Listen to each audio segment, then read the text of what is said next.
Dr. Naheen Madarbakus-Ring. Lovely name. Well Yeah, I done. say it. Well, thank you. It has a nice ring to it. I knew you'd say that. That's okay. I get all the Jose jokes too, so I thought I'd return the favor. Thank you very much for coming to OTJtv. Thank you for the invite. I wanted to talk to you because you're I guess I can call you the head of the JALT Listening SIG. Yeah, our official title is coordinator, but yep, coordinator is equivalent of head, I guess. Yeah. Coordinator of the JALT Listening SIG. And it's fairly new, right? It's like it's only been a year old now. So we're nearly 2.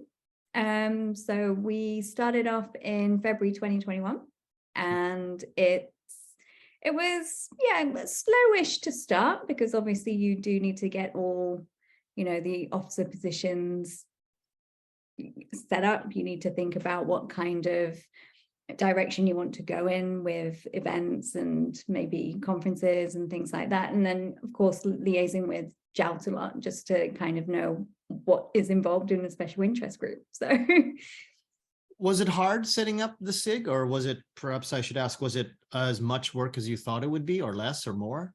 Perhaps about what I was expecting, but it was maybe divided up into different sections. So, there was a burst of time where there wasn't a lot going on, and then there was another burst of time where it's like a lot of things had to be done.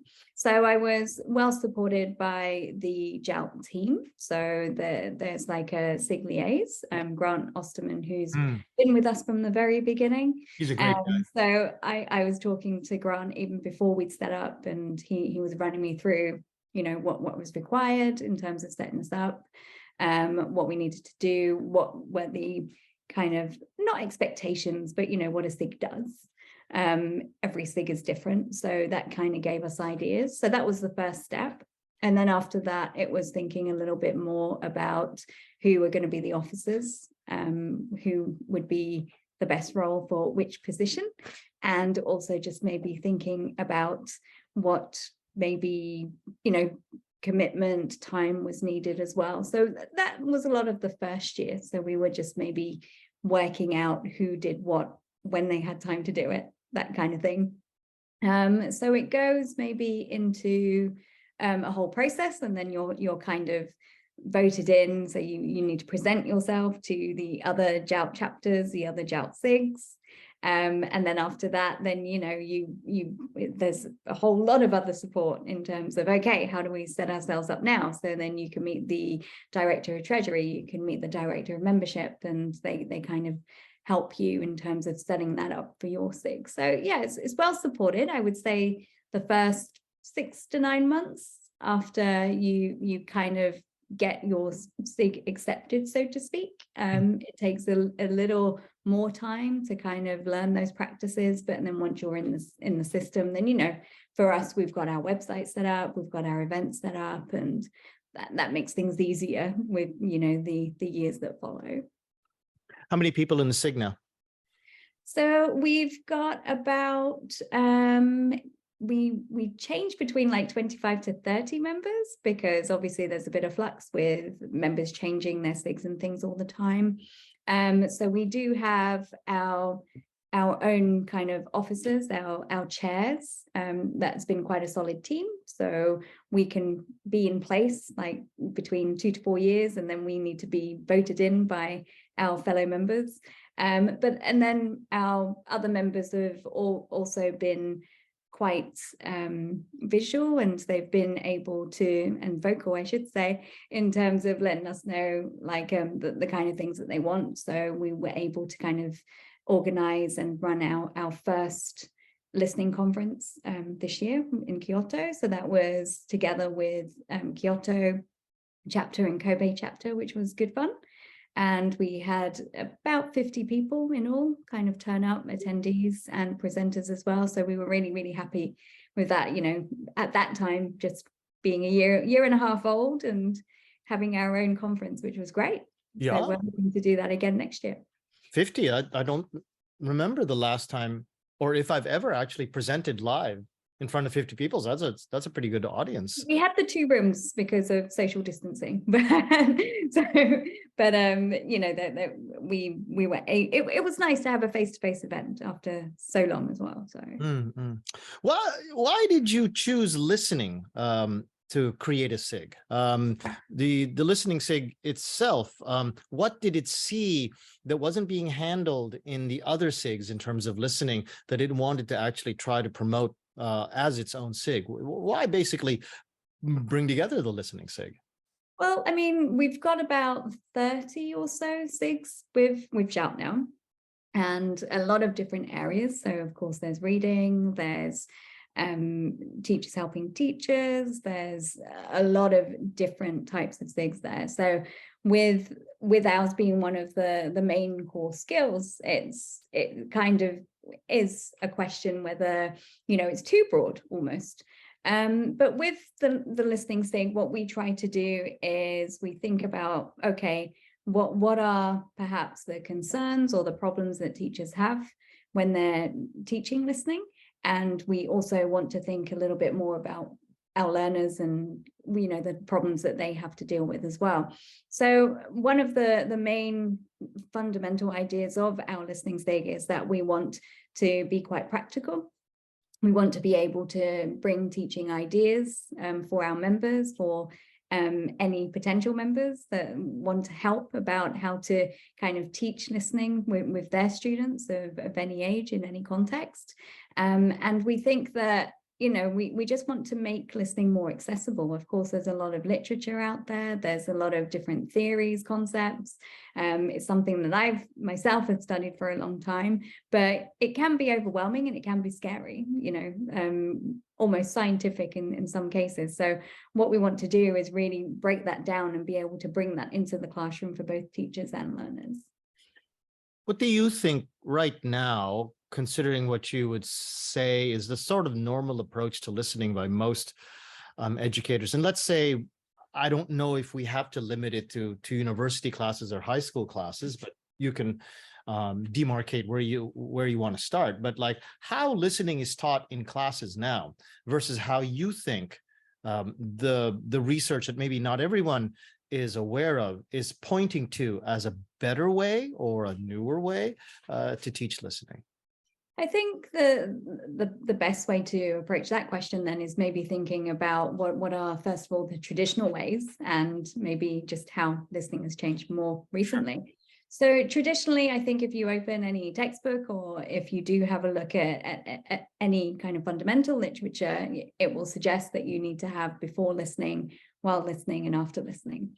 And within that, in before listening, we maybe want to think about what it is, I mean, we listen in many different contexts. As you said, it's not just university. It may be a conversation. It may be a TOEIC question. So what is it that we're actually listening to? And then with the while listening, which involves listening to the actual text, I think a lot of us at some point in our careers have probably played it twice,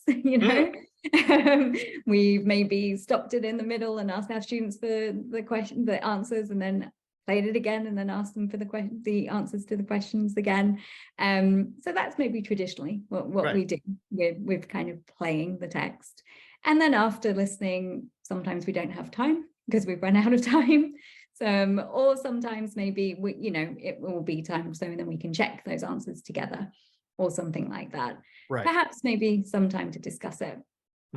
So I think that traditionally those three kind of stages are still there in the way that we approach listening, but there are so many other things that we know about it now. So as you mentioned with the theory, we need to think about, how do our learners listen? What is the problem that they actually have in their listening? It's not something that we can just say, just listen again, well, what are they listening for? So we do need to think about, okay, being able to guide them and support them a little bit more. So one way that we can do that, and one thing which is quite central to my own research, is using metacognitive or process approaches. And that means you kind of support those traditional stages, which I just talked about, but you're also kind of using a stage at the beginning and at the end of the lesson where you're asking the student, what is it that you know about this topic? What did you find difficult? What do you think is the best way to listen to this today? And that kind of helps them to also develop their own processes and to think about how they're going to listen outside the classroom. So that leads us to how listening has changed nowadays as well, with the internet and streaming and podcasting and what have you. Students are able to access a lot more materials now. They can listen to, any music that they want. They can watch any movies that they want, and of course the translation is there as well, but sometimes they'll watch a movie in English and just read the subtitles or something like that. So being able to transfer those skills, I think, is also very important. So another thing that we need to think about with listening is what kind of resources are we using in the classroom. So that can also help our students outside of class. So I would say that is like one of the main changes in terms of how we approach it. And another way is also thinking about the resources that not only we use in class, but thinking about what our students are going to listen to outside of the class. Does the research still point to the idea that listening has to be taught specifically on its own as like a separate skill to everything? Or is there a way to bring it into a holistic approach that I personally, because I don't really keep up with the literature on listening, that can bring it into the classroom so it's not, okay, kids, time for listening, let's listen to the CD kind of thing? Are there new approaches to maybe, as you said, get the kids to do more with what's right in front of them with social media and YouTube and TikTok? What new ideas are coming out in that direction? I think that it's important to integrate listening with the other skills. I think that we've really gone beyond, this is receptive skill time, this is productive skill time. We can't really pocket it like that in our classrooms anymore. So we really do need to think about how, listening can be part of the bigger picture and how it can be used in a bigger framework. So it's very important for our students to have interaction, so to be communicative with each other, to think about, what it is they're listening to share how they are listening with each other as well.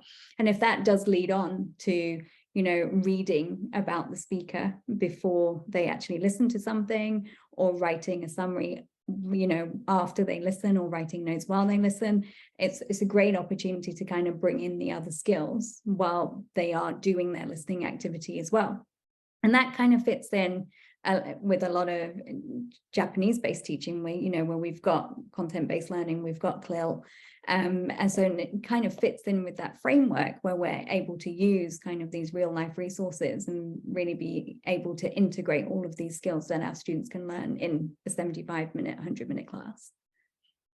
One of the questions that was asked of me at a presentation last night was, I personally like to think that what I was talking about last night in that presentation actually is naturally kind of a fun way to study English. But and I don't mean this as any kind of an insult or something, but I find that when I was trying to teach listening to a lot of my kids, because I was asked to do so by the curriculum, by the faculty at the institution where I worked, that said, you have to teach listening and it has to be this way, that a lot of kids, sometimes not through their own fault, found it like a really good time to start nodding off.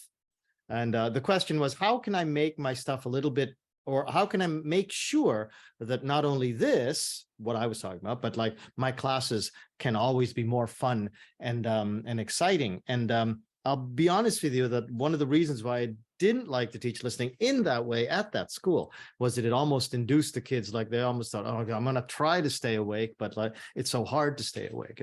Is there a way to, or that you've found when you're doing your listening work, to keep them so that they're alert, or is there a limit that you keep, like only 10 minutes of it or something? Listening is a great time to have a nap in class. I think that's what I think everyone gets the memo when they're a freshman or something. But I mean, that was one of my main motivations to think about listening research and to get into the field, because that happened to me a lot when I started teaching as well. And I think I've tried different things. So, you know, giving students the autonomy, so and then they're able to control what they're listening to. So if you go to the computer lab, they're able to kind of listen to a section, rewind it, re-listen to it again if they need to, rewatch that section of a video or what have you. So that's one way to keep them quite active with what they're watching. If you're doing kind of a class activity, so you can ask them to take notes or answer questions while they're listening, but that's huge on their cognitive demands. You need to think about, you know, what it is that you're asking them to do. So I use a lot of note taking in my lessons. So just taking away those stresses. So, you know, asking them to write things down, but it doesn't have to be every word, of course.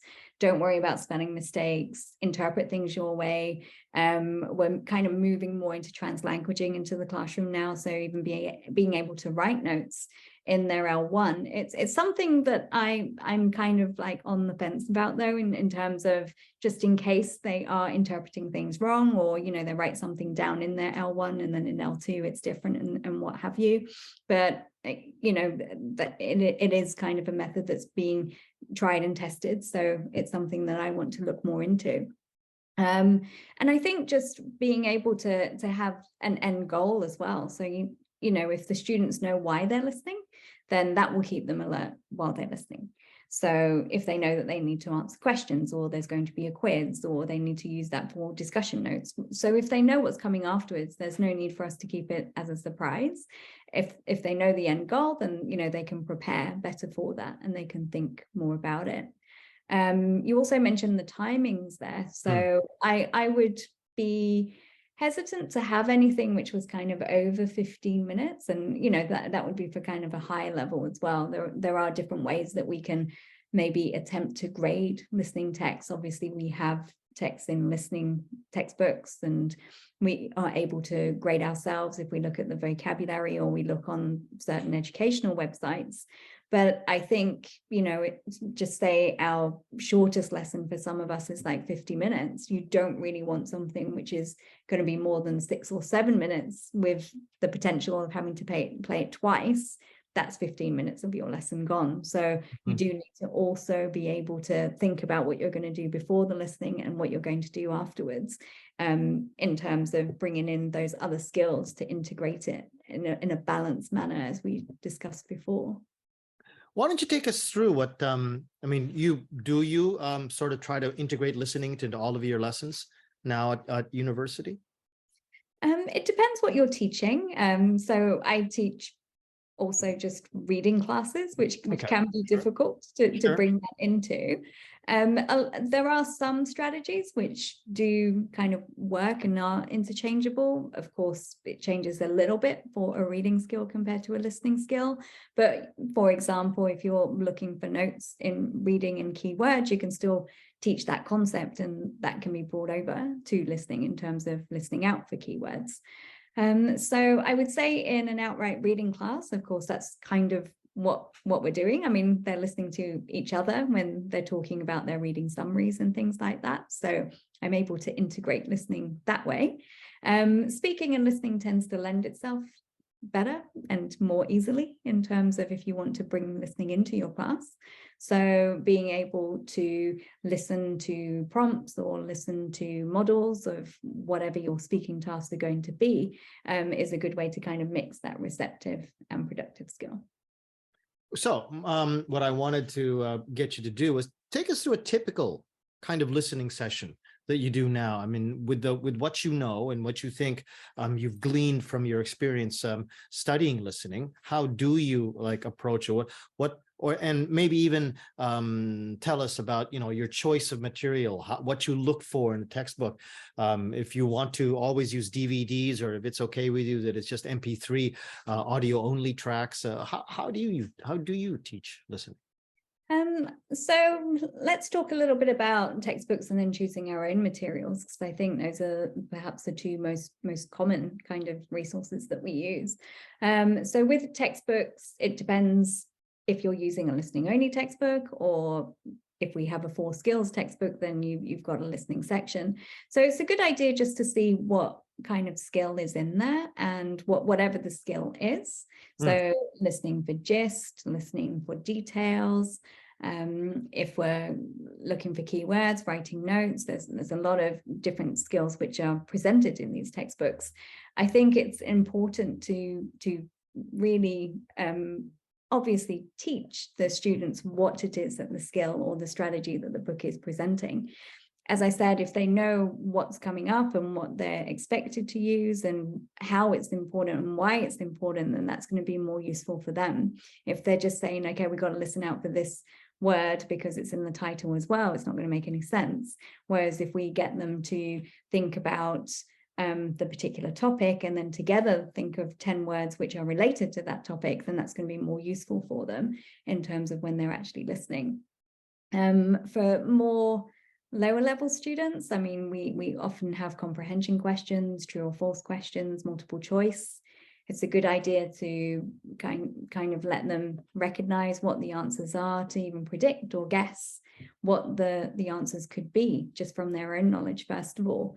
Again, it sounds pretty obvious, but what you're doing is you're helping the student to kind of look into the ideas which are going to be presented in the listening, and then also helping them think about what the potential answer would be.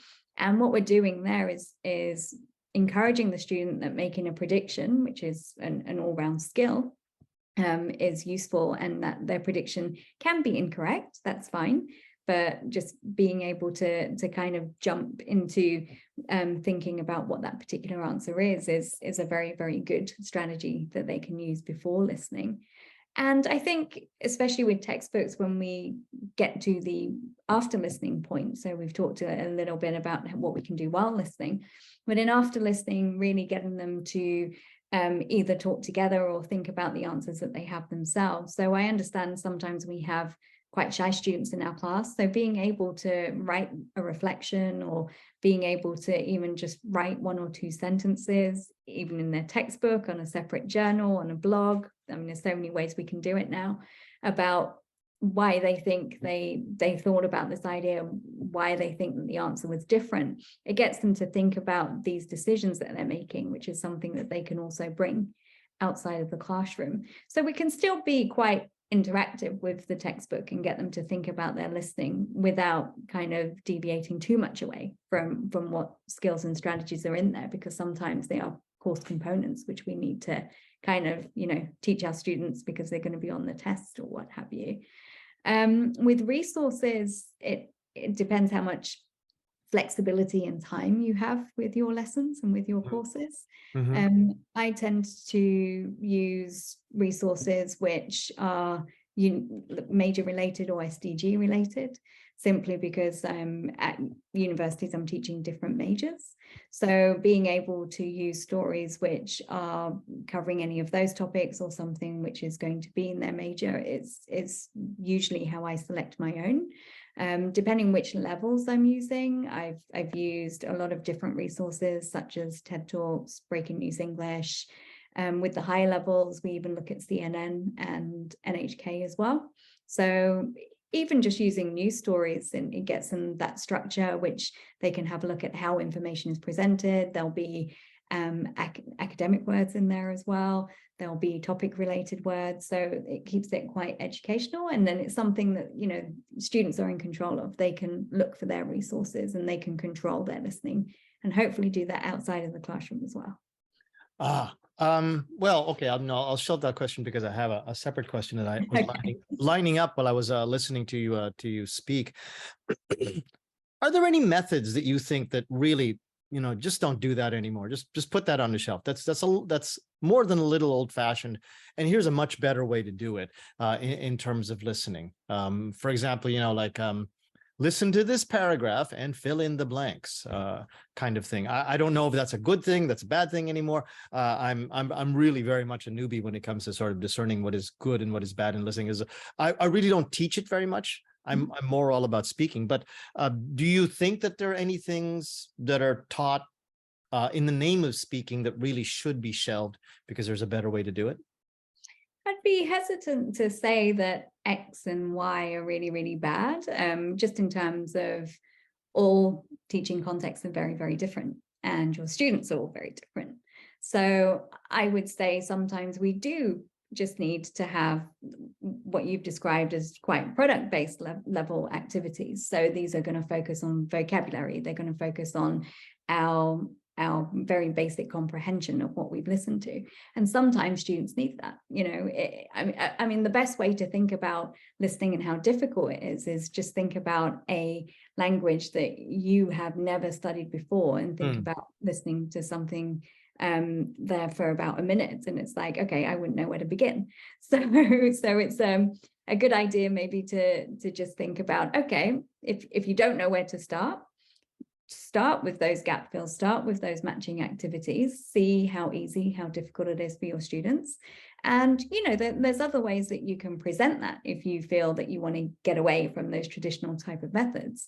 If it's a vocabulary matching activities, bring in cards into the classroom and do it more actively. So, you know, one student has one card and then another student has the synonym, and then they have to match it up. That's one way to do it. Have maybe for multiple choice, being able for the students to listen as they go along. And then, you know, if it's A, they need to put up their hand. If it's B, they need to stand up. If it's C, they need to put both hands up or clap or something like that. So being able to use those type of activities more actively, I think is the way to go. There's not really a good or a bad activity out there. It's just basically how we deliver it. That's my most diplomatic answer. I'm sorry, Jose. Very diplomatic. No. I admire good diplomats. You were mentioning translanguaging as something that you're still kind of thinking about. How does that play a role in what you're doing?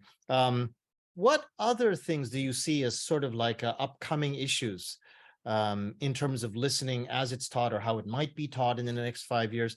I'm thinking a lot about the role of AI and machine translation. We still call it machine translation as if it's a bunch of cogs and gears and something very, very industrial and primitive. But the idea of a computer translating what you're saying on the fly is not that far off, I think. Basically, Google and YouTube have taken that, and with a gap of maybe about, you know, per minute of about 10 minutes for the AI to actually sort through it and then translate it into every language that the AI can handle. I wouldn't think that it's maybe more than 5 years until it's almost real time. And we have those kind of cheap pocket translators, voice immediate translators right now, but that's only good for things like, you know, where is the toilet? I want platform number 3. Important question, Jose. No, very well, at times, usually, you know, right after morning coffee, yeah, it could be very, very important. But what issues do you see, or is machine translation, or the role of it, or it's a creep into daily life, maybe actually making listening practice moot? What issues are coming up in terms of teaching listening? I think for the sake of our careers, I hope that machine translations are more a help, an addition, a support, rather than an alternative. So I think if we learn how to use those and how we're able to implement those into our classrooms, that's probably the best way forward with it all. I think with machine translation, our students probably use it a lot more than I do. I do depend on it a lot. So that's why I'm still on the fence about translanguaging, because I don't have any Japanese at all. So it would be a very useful thing to have in terms of using that as a technique. So with machine translation, I think we can still tell if someone has written an essay with DeepL or written an with DeepL. Especially if at the bottom it says translated by DeepL. By DeepL, yeah, that usually gives it away. That'll give it away. So you know, I think we've gone a little bit longer than you predicted there. I think so. But I think if we can also bring those practices into our classroom, so and then we, you know, in the same way we have a dictionary. We had electronic dictionaries a long time ago. Now it would take a student about a year to write an essay with an electronic dictionary, but the tech was there. So we do need to think about how we can use machine translation more as a skill, more as a strategy for them to look for words or to look for certain ideas rather than be 100% dependent on it. And I forever say it doesn't matter what kind of translation app you have, never depend on it 100%. I mean, we've had the grammar function on Microsoft Word forever, and it still doesn't know British English. So Grammarly is supposed to be so good that you want to pay $40 a year for it. And I'm sometimes scratching my head at some of the things it misses and then some of the things it suggests. But the fact that it can catch it's much better at catching mistakes in proper natively written native, that word again. If you're a really good English writer, it's much better for that than it is for trying to figure out what this kid is trying to say because he completely misspelled 5 words and chose the wrong word all within the same sentence. So it's completely confused. What other issues do you see besides machine translation then? I think assessment is not an issue, but it's a changing aspect of listening. So for a long time, we've just looked at listening and being able to write things down. So what we hear, and I'm guilty of that. And we are listening to something and choosing an answer from multiple choice that we've read. So I'm trying to integrate more speaking and listening activities together because that's all oral. So you're able to hear something, you're able to maybe respond in, you know, by speaking as well. So, I mean, naturally, those two skills kind of go together. So why aren't we looking into assessment, which kind of looks into that? So in the same way, when my students record something and send it to me, so if they record a short story or a presentation, I'm looking into kind of giving back a spoken response in terms of feedback. Why am I giving them back written feedback when it's a speaking activity? So maybe they should listen to the answer. So things like that, I think it's kind of changing, and I don't really know what's the best way forward for assessment, but it would be nice to see a listening assessment really deal with listening and the speaking rather than us having to read and write. I don't know what the answer is though. It's kind of a separate aside, but actually, as you were saying about giving a spoken assessment, I'm thinking about doing that with my, you and I are both in the midst of marking a lot of presentations. And I was thinking, you know, giving, I have a rubric. So it's a five category rubric, putting in the numbers for that, but at the same time, supplementing it with a spoken assessment of what the kid did, which actually takes so much less time than typing it out. Especially if we're slow typers, right? So Of course, you could just do voice dictation. Okay, I wanted to talk about this topic in a separate thing, but CA Eddington writes on the Facebook comment thread on a topic that I wanted to talk about, which is the whole idea of separate accents. And I'm a West Coast Canadian. I assume you're from Great Britain? I am. There you go. Good. Oh, wow. Okay. And and then within Great Britain, there are Welsh accents, Scottish accents, et cetera, et cetera. Yes. Even within England, right? CA is asking from her point of view as a student of listening, or as a native teacher of listening for her students, because even she sometimes, as she says, I'll just read it. Even as a Native American as an American native listener, I often need subtitles when watching videos of speakers from various places around the world. So could you please comment on listening to speakers with different accents, and how do you handle that, or how do you, you're probably the major source of information for these kids within their 90-minute class, and you speak with an English accent, but let's say the CD throws in an Australian, a Kiwi, a Canadian, an American. Do you mention anything at all that this might be a little bit different from the way I speak, kids, so be careful, kind of thing? The only thing really that I point out is spelling. So it's like color, or words, sidewalk, pavement, Honor. those kind of things. Yeah, and they're quite interested in that.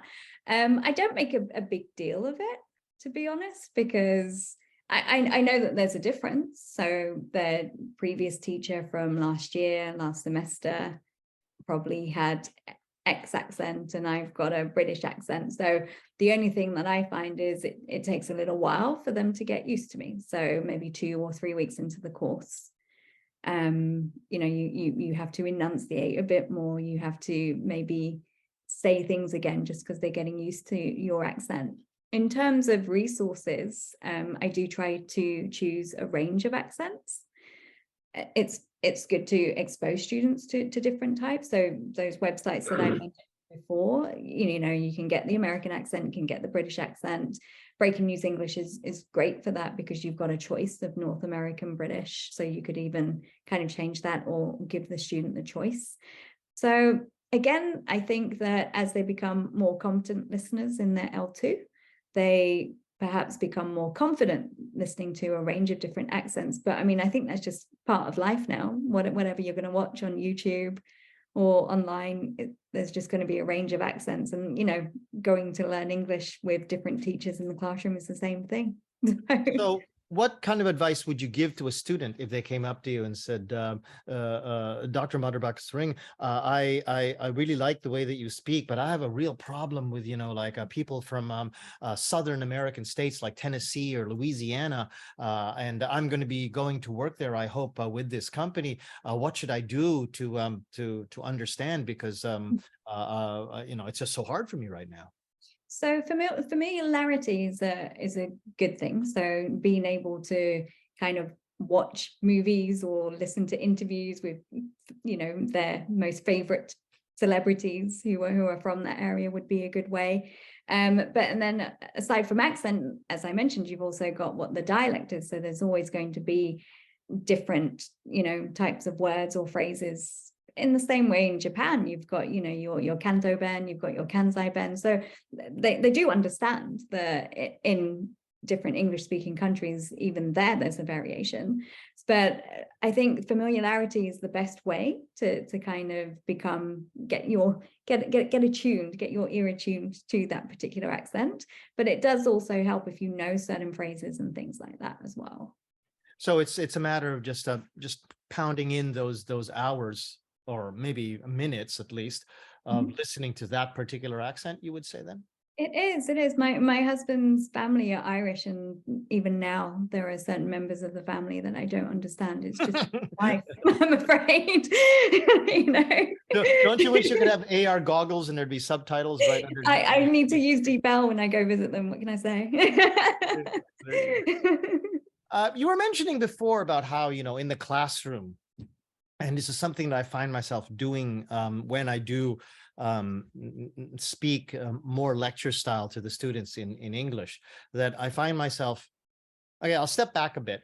I try not to speak to them in teacher talk, although I don't know how you feel about that, but something like, okay, books, open books, page 44, good, or just start. I know some teachers who say things in a katakana accent. Okay, good, because they think that's better for comprehension, but I don't think so. But in terms of that sort of voice that a teacher starts using, I think any teacher, whether they're in front of second language learners or first language classroom. I used to teach political science in Canada. will begin to enunciate. You know, they put on their stage voice, and there's that issue. But what made me think of this was that one of the things that sort of put me off using commercial listening materials and textbooks is that sometimes you get some of those voices that are just horribly over enunciated.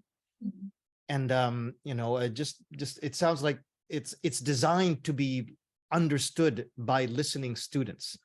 Hi, Dave, I'm going to go shopping. Would you like to come with me? Do you not talk to Dave like that? Well, I'm sure that Dave would probably think I'm on drugs that afternoon. Why don't we just go shopping, Jose?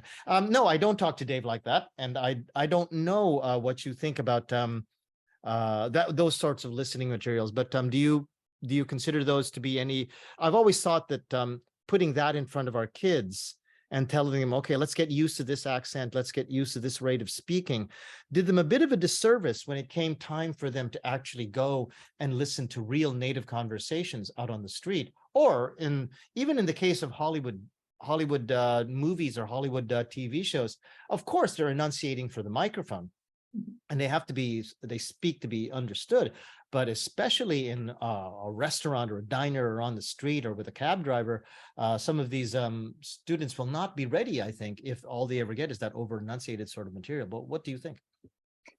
I think that there are certain textbooks or tests that do that more than others. So being able to find, you know, the textbook that works for your class or the resource that works for your class is the best thing. But there are some tests out there where we just need to help our learners practice, and they need to have exposure. So then they are getting not only that accent practice, but they're getting the question type, they're getting that dialogue type, and they understand what's going to be coming up on a test. But coming back to your teacher talk question, because they are listening to those type of resources, we should be speaking as normally as possible in class. So instead, I don't talk at a normal speed, like really, really fast or anything, but I would talk as naturally and normal as I could. And I would prefer to repeat something rather than to really break it down, because that's not going to help them. The problem, they understand fundamental words, they understand individual words. It's when we start chunking, it's when we start missing out letters, it's when we start blending, that's the problem. So the more practice we can give them with that, that's what we need to do. In terms of those phenomena, chunking and blending and stuff like that, do you have any particular techniques that you use to teach those aspects of listening? It's something that I've started looking into, because I want to think more about these particular difficulties that students do have in the actual classroom. So I've just spent like the last 2 years trying to find out what those difficulties are. But some things which have been suggested, so Todd Buchens, who's our membership chair on Listening Stick, he did a presentation at our listening conference in September, and he gave a lot of good ideas about how you could just listen to a sentence and count the actual words there, and then the students compare the words, and then you have it up on a screen of what the words are and where the blends are. You could also do dictations, so and then they can kind of write down and physically see where you know the missing words, the assimilation is taking place, and what kind of words are kind of blended together and things like that. So there are different things that you can use, and different activities like that you can use. Adam just mentioned in the I don't know if he's here or if he's there in Facebook. He just mentioned in Facebook that he was there in your Kyoto conference, and that it was wonderful. It was really, really good. He was also mentioning super segmentals. I don't know. Oh, never gonna give you up. Oh, never gonna give. Never gonna give. So we say never. So NEVA. Yeah. So songs are a great way to teach these things. So yeah, if you can find a song which has like a lot of these blended words. I use Oasis Wonderwall a lot because there's a lot of shoulda, wanna. It's good. And you good throwback. Yeah, and a great thing about it is you can rickroll your students for a good 7 or 8 minutes if you have to play that song twice. You could, but yeah. Okay. Butter, BTS Butter. Say that again. I'm sorry, I missed that. I said you could use BTS and Butter. Am I showing my age because I don't get the You reference? are. All right. I don't mind showing my age. Jose, butter. Butter. Yeah, it's what you put on your toast. I still don't get the BTS reference. Are you making a BTS reference? Adam, tell him who BTS are. No, I know who BTS are, but I don't know any of their songs, so I don't know if like, oh, okay. Maybe I'm showing my age. there's a butter reference in there somewhere. I don't mind showing my age now. I'm past the. I told myself that after I turn 60, I don't really care anymore if or I shouldn't care anymore if people know how old I am or not. And yes, there's a certain point where you the link. okay, please do so. Please do so. Am I that old? Because he doesn't get it either. He says, I don't get it either. Am I that old? Well, good. You are showing your age. You're very young. You're a very young educator. I was about to say young women, but that sounds condescending. Let's see. Oh, how can people join the Listening SIG?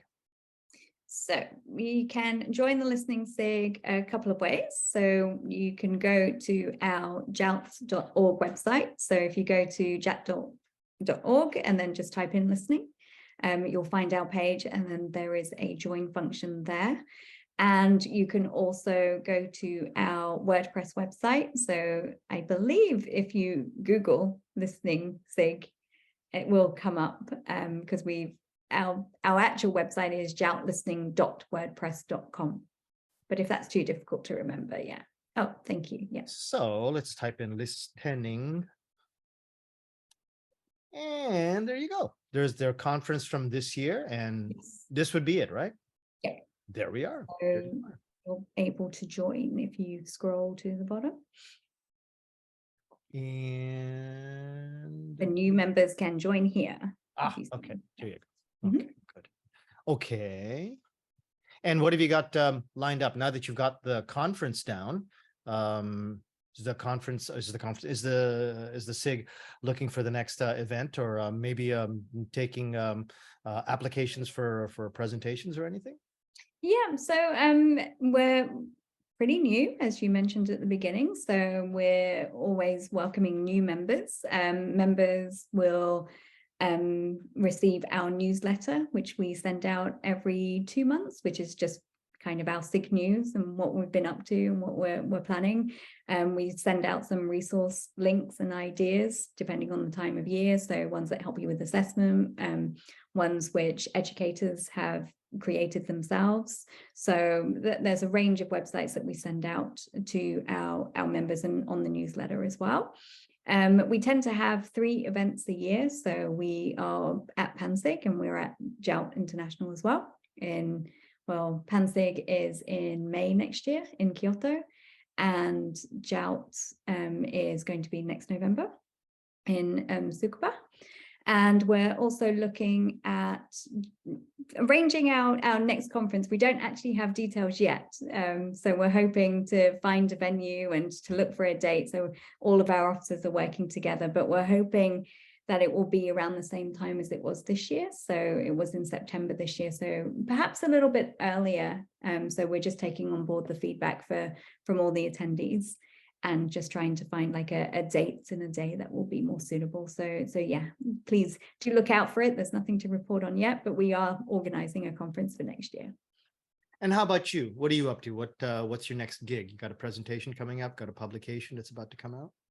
So at the moment, this is rest time, Jose. It's November. Rest? You get rest in November? Rest time. So I don't remember. The last 3 years, November has definitely not been a rest time for me. But this is definitely the end of the year when all 6 things get rather quiet. So the international conference is our last big thing. But we are hoping to arrange more online events next year. So that because we are going back to face-to-face, we thought we don't really want to lose the whole online presence.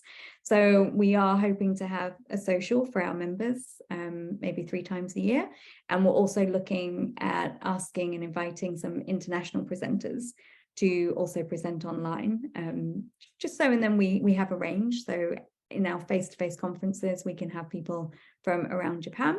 And then we still have listening researchers and educators presenting for us online as well. not only because it's online, but if any of those topics that you're going to be handling as specific events are about online learning or using blended learning or using flipped learning through LMSs for listening. If you feel that any of that is actually relevant to online teaching, feel free to maybe contact David at Online Teaching Japan to maybe make some space on Online Teaching Japan to publicize your stuff, because we're always looking for stuff that's very, very relevant to online teaching. And how, just on that, I'm sorry, did I interrupt? Go ahead. I just said thank you. Oh, thank you. That would really be good. But the whole online aspect of things, the pandemic and getting used to teaching, listening online, did you come up with any observations or even anecdotal ones that you've noted about online education and listening itself? The listening SIG has basically coincided with the pandemic, right? The entire time frame of the pandemic. Pretty much, yes. And now we're slowly going back into the classroom. I mean, to be honest, I've kind of been one of the luckier teachers, I guess. So I've had like 50% of my time in the class, 50% online. So I've been able to kind of mix and match a little bit. So I would say that with the listening approaches that we were talking about earlier, I've been able to try that with students online. So being able to do that in a Zoom room and asking them to go into breakout rooms and to watch whatever the listening text is, or we've been able to stay in the main room and watch it together, as well as just setting it for their own study time. So this is what we're doing today. Please go through the worksheets which we've been using in class, and you can do it in your own time. So there's a lot of flexibility with it depending on what your teaching context is. I think as long as you introduce to the students, as I mentioned before, the reason for a particular task activity, how useful or its relevance to another task later, then that really does motivate them to understand, why are we looking at this vocabulary now? Why are we making this prediction now? Because then it will lead into stages later. So I think there is a way that you can use it both online and in the classroom, depending what your teaching situation is. Just a little bit of a business note about SIGs. Mary Virgil Uchida notes that she would like everyone to know that if they are a JALT member, that it is important to join a SIG at the time they renew their membership. If they join now, but if their JALT membership is finished in January, then their SIG membership is too. So please make sure about that. Anything else that you think that you want to mention, Naheen, here in front of OTJtv land? Don't think so. Other than do join our SIG. We are a small but very inviting and encouraging group in terms of we all help each other. So we're interested to find out about research, and we want to be able to bring those theories into our classroom. We want to hear from teachers and think about how they teach and the different contexts that they teach in. So we're all a very kind of sharing and helping group. We like to help each other, and we do have good fun as well. I remember one of the greatest endorsements that you and the Listening SIG got was when you first started putting things together, and Todd Buchens comes to me and says, "Hey, Jose, you've got to check out this Listening SIG. The coordinator for it is Naheen, and she's just got so much energy. You just got to meet her. You just got to meet her." And that's actually what drew me to that first sort of organizational meeting that you had there, because I wanted to. That's right. You were there back in November 2020. Yeah. It was about 2 years this time. Yeah, Todd was actually trying to sort of like nudge me over into becoming one of the officers, and I thought maybe not this year, because I was still, I think, was it this time last year? Yes, it would have been like 2 years ago, because it was November? just before JALT. Yeah. It was just before JALT. Yeah. Then I had absolutely nothing on my mind at that time except the national conference. So I'm almost sorry that I didn't have time to consider it a bit more, because it seems like it's a growing and energetic SIG full of people that care about what you're talking about. We hope so. Thank you. Yeah, you're very welcome. Adam, Mary, anyone want to quickly push that link that I put into the comment thread to come in here and ask a question or say hello? Otherwise, if I don't have anything else from anyone else, I will, Naheen, while you're here, I hope you don't mind, I'm going to just talk quickly about our next guest. It is Mr. Scott Crowe, someone who I think for a lot of people is a very a memorable name. Mary Virgil Uchida, she teaches young learners. Scott Crowe is very, well, I just got to say it, famous for being an excellent teacher for younger learners, knows how to like work with them on their level as kids, as somebody who really is tuned into how to get them to really get the most out of his classes. So he's going to be here the first episode of December. That's a Wednesday at 7:30, a little earlier than what we started tonight. And I hope you guys can join because I've always wanted to talk to Scott. He's a really nice guy and knows a lot about what he's talking about. Okay. Oh, Adam. Hi. Hey. That's pretty much all I came in here to say. Oh, there you go. Okay, well, that was certainly an option. That was certainly an option. So you like the conference that they put together there, eh, Adam? Yeah, the Kyoto was absolutely awesome. There was so many different presentations. Kyoto JALT jumped in. They were doing the dual thing together. They were collaborating, and they put on an awesome show. So that was fantastic. Thank The only you. thing I was sad about was I missed the dinner on the first night, pretty much. So did I, because we both had train problems, didn't we? It's a little bit hard to get to. Typhoon number 15. You had what problems? Oh, that was when the typhoon hit near Adam. Oh, Yeah, that was the day that we were both traveling down. So I think we both got there around the same time. Yeah. But it was after dinner. for a second there, I now I realize you said we had train problems. For a second there, I thought you said we had brain problems and problems with your brains. That's your cognitive demand being tired, Jose. Yeah, that's good. No, but you're lucky. You have a brain to be tired, as opposed to me. And sometimes that brain just sort of just keeps falling out. Okay. Well, thank you very much again, Naheen. Adam, thank you for coming in. This way we get to be two people to say good night to Naheen. Thanks, Naheen. Thanks a lot. Thank you.